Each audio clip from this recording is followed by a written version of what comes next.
All right, I've got a great show for you today. They say hindsight is 2020, and living through COVID and the lockdowns, I think we all learned a lot about ourselves, our government, our communities.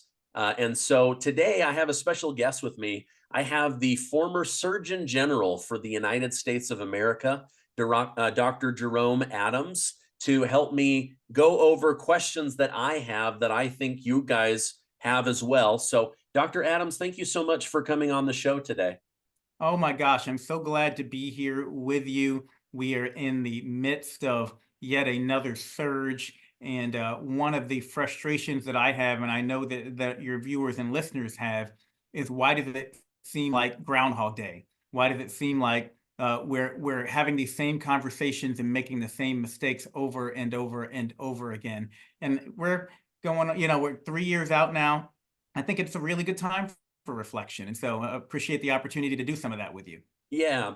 Really quick, before we jump into your time as Surgeon General under President Trump and during the COVID era, I'm seeing a lot of articles and a lot of YouTube videos that to me look like fear and clickbait in order to get clicks. But right now there's talk about this new respiratory flu in China. It's going to spread around the world. We're going to end up in another lockdown.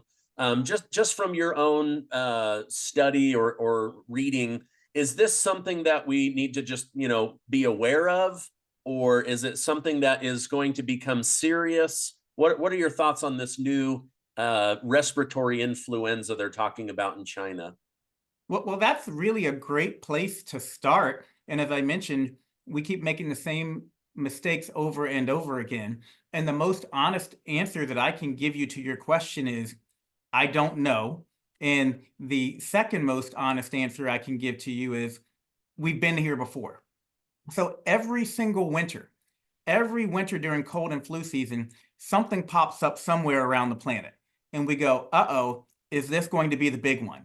Whether it was H1N1, whether it was Ebola, whether it was Zika. And that's one of the challenges we had going into the COVID-19 pandemic is our muscle memory was of the boy that cried wolf. It was every year something popped up and it never ended up being as big as we thought it was going to be. We lost our minds over Ebola. We spent billions upon billions of dollars on Ebola, and we had a total of 9 cases in the United States, and none of them originated in the US. And Okay. so going into this pandemic, much of America was like, oh, here goes public health again, trying to tell us that we should be terrified, and it's going to be much ado about nothing all over again. That's one point that I think is important. But another point that I think is important is it's interesting that this is China once again. And one of the biggest, I think, lessons learned from the pandemic is that we can't make good policy decisions if we don't have good information. And we can't have good information if our international partners aren't forthcoming with the information about what's going on. And so people ask me all the time, if you could change anything about 2020, what would it be? And there's a lot that in hindsight, as you mentioned, is 2020, pun intended. A lot that we would do differently if we went back again. But to be honest, a lot of it wouldn't make a big difference, in my opinion. And I talk about this in a book that I wrote called Crisis and Chaos that maybe we'll get into later. But one thing that would change, I think, the trajectory would be if China had let us come in early on in late December, early January, when we had asked and offered help from the CDC. If we had known about asymptomatic transmission and how severe this was earlier on.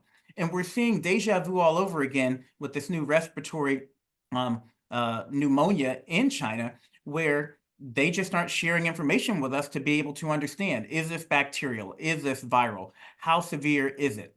Is it impacting children more than it's impacting adults? Is it impacting a particular subgroup?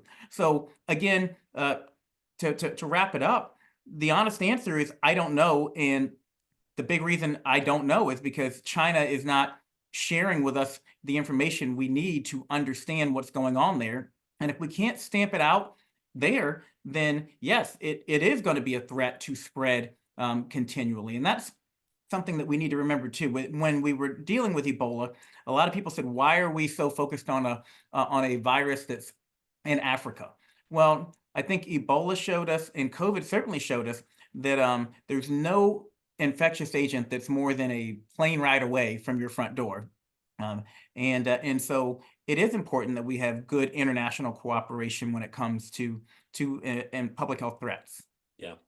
Well, I've noticed the media likes to make mountains out of molehills, and then make molehills out of mountains. And so, like, the first time I really noticed this was during the pandemic. It wasn't even about COVID. It was, they started using things like winter storm affecting 100 million people, and I was like, wait a minute, this is rolling into Nebraska. Yeah, it's a big storm, but they started using these like mega numbers to use fear so that you would watch the news and stuff.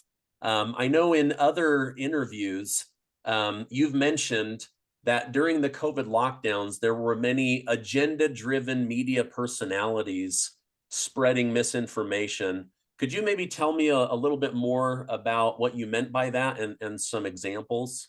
Well, again, one of the lessons learned that I talk about in my book and in conversations with the media and audiences now is that we need to understand that what we have now is rarely news. It's actually agenda-driven opinions that are designed to incite you, to inflame you. They certainly aren't meant to bring us together. They want you to think of some other entity as the enemy, and they create these scenarios where everything is an existential threat to your very existence. And that was made even worse by the fact that in 2020 we had not just a once in a century pandemic, we also had a presidential election that was among the most divisive of our lifetimes, and we had a social justice movement that was unlike anything that most people have seen in their lifetimes, certainly unlike anything that's occurred in this country since the 1960s.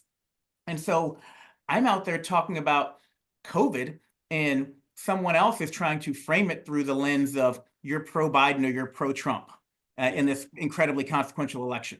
Or I'm talking about disparities in COVID outcomes, and someone wants to frame it in terms of you're pro Black Lives Matter or you don't care about George Floyd. Yeah. And so that made it very difficult for us to have legitimate conversations. And the lesson for the public is twofold. Number one, we need to make sure we have health reporters and health outlets talking about health problems.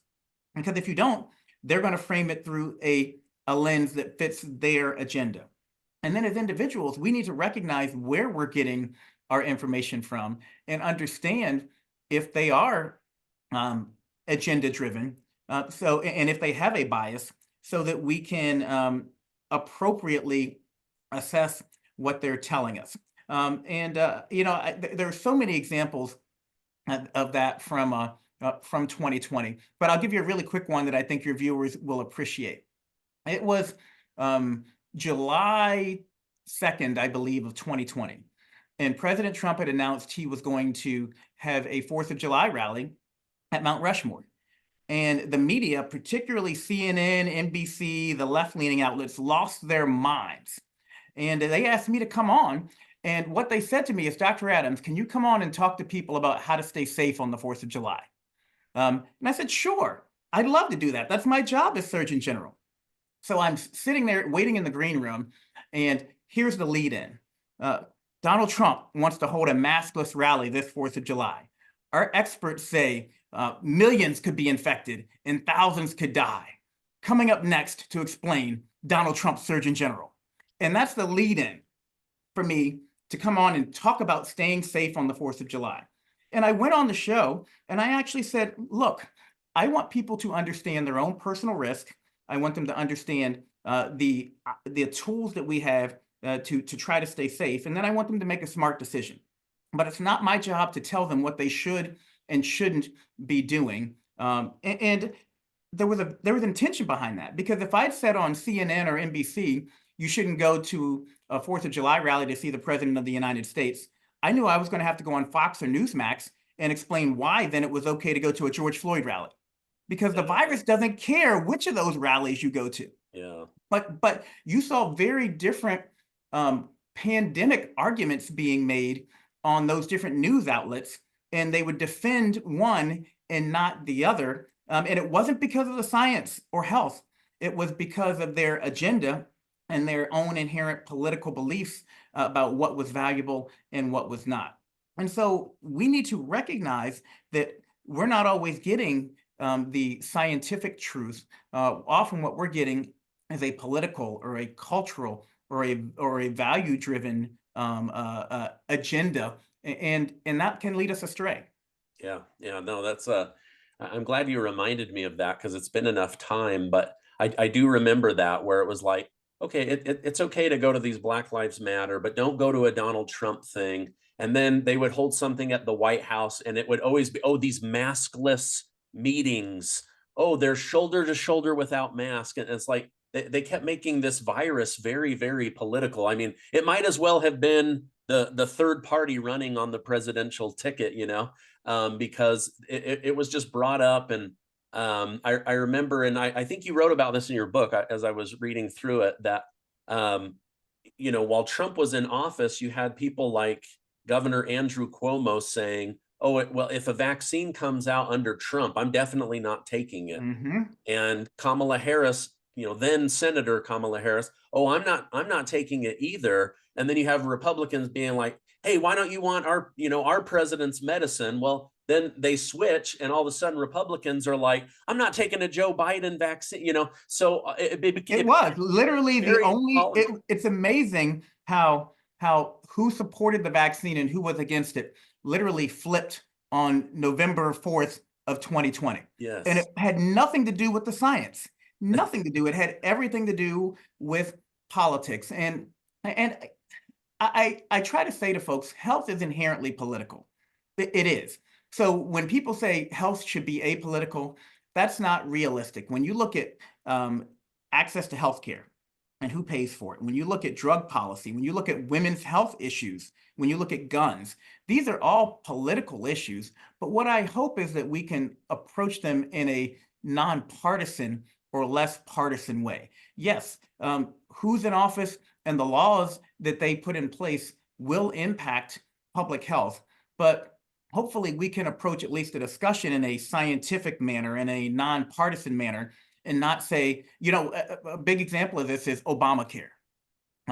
And I hate when people frame it as Obamacare, because how are you ever going to get a Republican candidate to support increased access to health care if they're worried about being primaried to the right and they're being asked, do you support Obamacare? I mean, that's an example that we all are familiar with, Yeah. where we politicized what should be a nonpartisan discussion about access to health care in a way that literally prohibits certain people from being able to even engage in the conversation.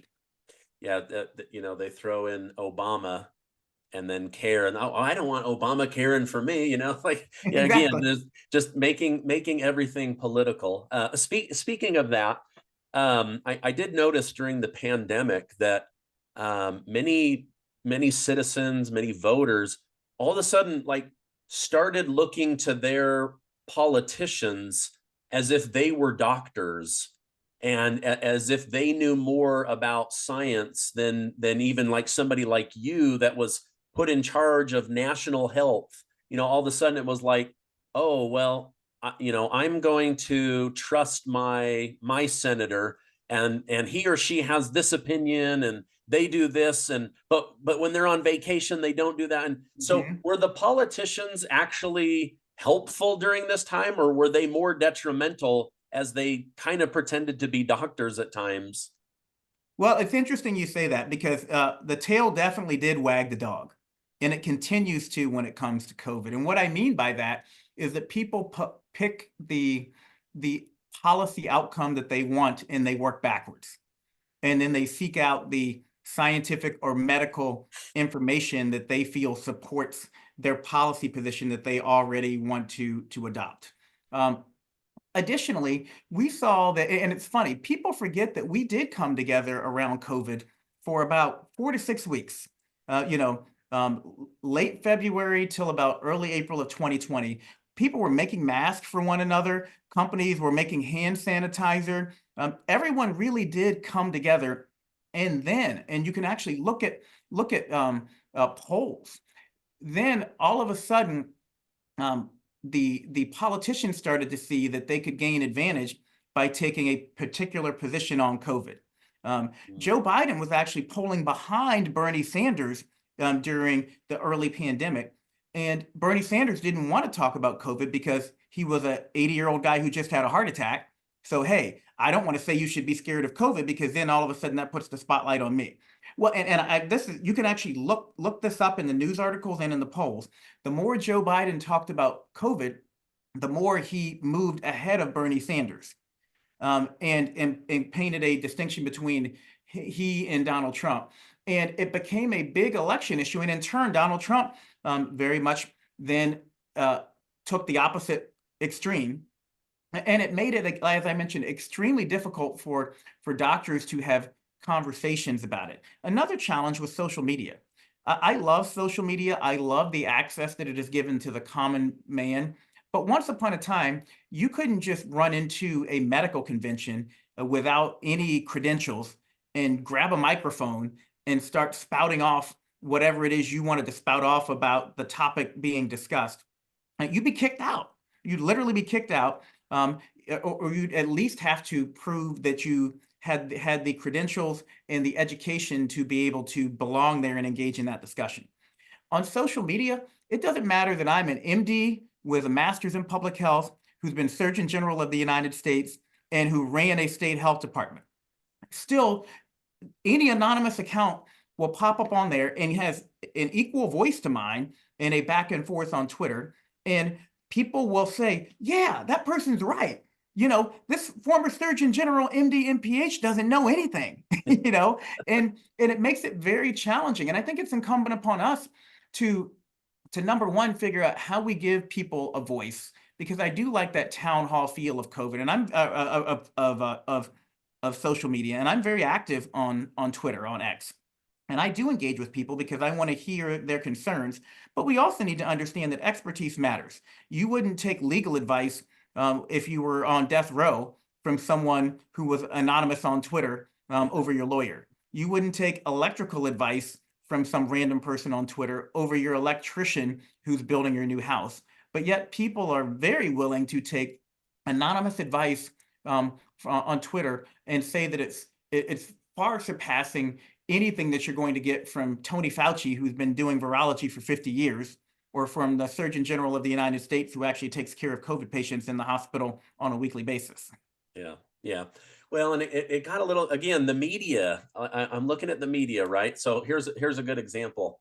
You had somebody like Joe Rogan, who gets tens of millions of listens daily, saying, hey, I got this. I felt horrible. I immediately got into my doctor. I got an IV. I got on an antibiotic or a Z-Pak. I got ivermectin. I got, ABCD. And then all of a sudden CNN is like, this guy's taking horse dewormer. And then he's like, wait a minute, what are you talking? Like, a doctor with a medical license prescribed this protocol for me. There was no horse paste. I'm not like sticking horse paste in my mouth, but CNN is promoting that he did. Then they went back and they looked, when they're showing the video of Joe Rogan, they used a filter to make his skin look green. Like he was still sick and lying to the American public. So again, you had the media, because of political reasons, like going back and forth, trying to make someone who was getting more attention that, obviously isn't a doctor, but he got medical advice, and they're trying to pitch it as, some conspiracy theorist, marijuana smoker using horse medication from a veterinarian. Because they have an agenda. And there are a couple of quick lessons from even from that story that you tell right there. Number one, I always say to people, talk to your doctor, not anyone else's doctor. And so Joe Rogan, he talked to his doctor. I'm fine with that. But people need to remember Joe Rogan's a former MMA fighter. Joe Rogan is not your grandma in a nursing home. So just because that regimen was recommended to Joe Rogan by his doctor and he did fine with it, doesn't mean that you can extrapolate that to the general public. And I think that's part of what people miss too, is we hear anecdotes, and we have to remember the plural of anecdotes is not evidence. And so I think it's important for us to remember that, because as you mentioned, it's easy for us to be sucked into one person's anecdote. It's easy for us to over extrapolate, and it's also easy for us to be taken in by the media pushing a particular agenda one way or the other based on who they deem as an authority. Yeah, yeah, absolutely. As you've studied this, why do you think China doesn't want to share that? Is it embarrassment? Is it to hold an advantage? Is it just mind your own business, get your own data? What are your thoughts on that? The answer is yes. Oh, okay. It's all of the above. China is competing with the United States in every way, and they don't want to be embarrassed by making it seem like they don't have control of a situation. China's economy, is the largest in the world, one of the largest in the world, and so they also don't want to do anything that's going to shut down their businesses. And so when you go back to 2020, nobody wanted to shut down. Nobody did. And everyone likes to say this was all about the Republicans. In February of 2020, Nancy Pelosi was walking through the streets of Chinatown saying Chinatown is open for business. Again, Governor Cuomo in New York famously told us, if you all try to shut down New York, we will consider that to be an act of war because only I'm allowed to do that as governor. I mean, Oh, Cuomo said that in yeah, early 2020 before he flipped and became the pandemic darling, before everyone realized that he actually did a horrible job and was responsible for nursing home deaths in 2020. So it's funny that trajectory. But yeah, again, the point being, nobody wants to shut down the economy, and they will deny until it's forced upon you. Another interesting story that I think your listeners will appreciate, a question I often get asked is, what was the moment that you realized this was real? This was a big deal, because as I mentioned, every year yeah. something comes up. For me, it actually was early January of 2020. I was due to go to American Samoa because we'd had a measles outbreak there that had killed 83 children. Okay. And so we talk about vaccine hesitancy like it's brand new, or like it started in 2020, or that it was all Republicans in 2020 and 2021 that sparked vaccine hesitancy. No, we almost lost our measles eradication status in 2019 with outbreaks in Washington and state of Washington, Oregon, Rockford, New York, and then that outbreak in American Samoa. And so that was a big deal for me as Surgeon General to be told to stand down on going to respond to this measles outbreak because of this virus that's brewing in China. That was me. But the more interesting part of the story to your listeners is, after that, as I mentioned, Pelosi said Chinatown's open for business. Many other folks on both sides of the aisle kind of poo-pooed it. The moment when America took it seriously was when Rudy Gobert got pulled off the court during that Oklahoma City Yeah. Utah Jazz basketball game. And isn't it fascinating that it took a sports event being canceled before America took a public health crisis seriously? And it was very rapid after that. March Madness got pulled down, all the other sports canceled. And then people said, oh gosh, this is serious at Yeah. that point. Yeah. Well, being from Utah, I 100% remember that because a lot of the players were mad at him because he was touching them and pretending to sneeze on them. And then afterwards, he felt really bad. I think he donated like $500,000 to a foundation just to get the guilt off of his chest. But Well, and what's interesting about Rudy Gobert, and I talk about him in my book too, not just that incident, but he's had COVID multiple times, and he's someone who has long COVID. And okay. and you one of the reasons we have to do better moving forward is because it's not just, hey, you get over the acute illness. There are millions of people, estimates of 7% right now in the United States who have long COVID. And if we can lower that number, if we can prevent the people who get long COVID, either by preventing them from getting COVID in the first place or preventing it from progressing up to long COVID because they're vaccinated or because they're taking Paxlovid or some sort of treatment, then we could save society, not just those individuals, but society, billions upon billions of dollars from disability moving forward. And so there is a real cost to us not being able to engage in sensible, middle of the road conversations, not lockdowns versus let her rip, but really, okay, how do we go about our normal lives in a way that makes sense for me as an individual and my risk versus you as an individual and your risk. Yeah, yeah. No, that's a good point. Okay, so you have this book out where you go through the lessons that you've learned. It's called Crisis and Chaos. Yeah. Tell us why did you end up writing that, and what are we going to learn by reading it? Well, it's part memoir and it's part lessons learned. And Okay. when I say memoir, I was just the second African American man to be U.S. Surgeon General in history. And if I do say so myself, my story is pretty unique. Grew up on a tobacco farm. So the guy who has a warning label on the side of a cigarette box grew up actually making money working in the tobacco fields. Um, Wow. Okay. I'm someone who has had asthma for the past 45 years of my life, carried around an inhaler. And so I very much know what it's like to be vulnerable.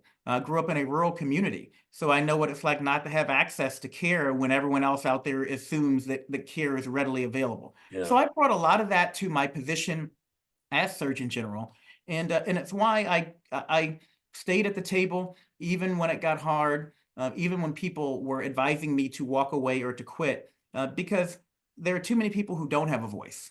And so I talk about how who I was and who I am it really shaped um, the decisions I made, all the way from deciding to accept the role of Surgeon General to staying in the role and how I advocated during the pandemic. So that's number one.